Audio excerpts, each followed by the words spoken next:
मैं आपको शक्ति का दूसरा सिद्धांत बताता हूं।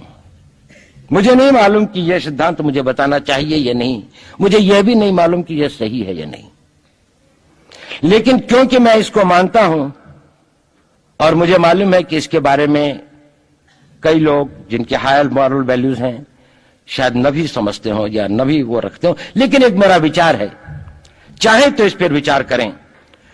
सब नहीं तो कुछ न कुछ लोगों को शायद इस विचार से कुछ सोचने की और कुछ करने की प्रेरणा मिलेगी। इतिहास दुनिया की सबसे बड़ी अदालत है, इससे बड़ी अदालत कोई नहीं है।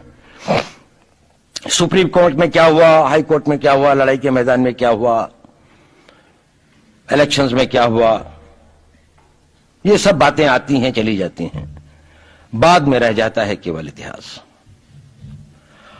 और इतिहास का निर्णय हमेशा उसके पक्ष में गया है जो शक्तिशाली था।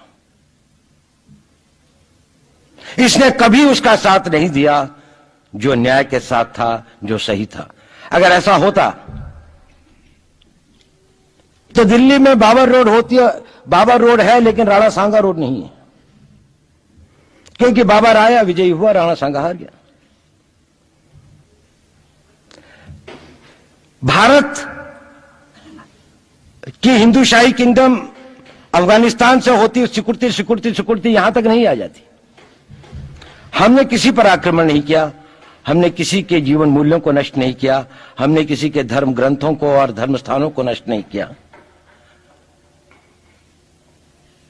शायद हम न्याय संगत थे, शायद सत्य भी हमारे पक्ष में था, लेकिन शक्ति हमारे साथ नहीं थी। इसलिए इतिहास ने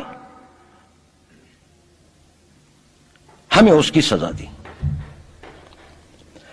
इतिहास ने हमेशा उनको सजा दी जिन्होंने विचारों को कर्म से और न्याय को शक्ति से अधिक महत्व दिया।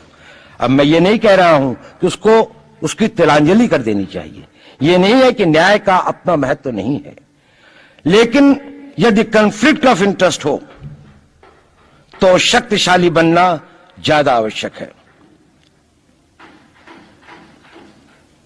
भारत धर्मगुरु भी तभी बनेगा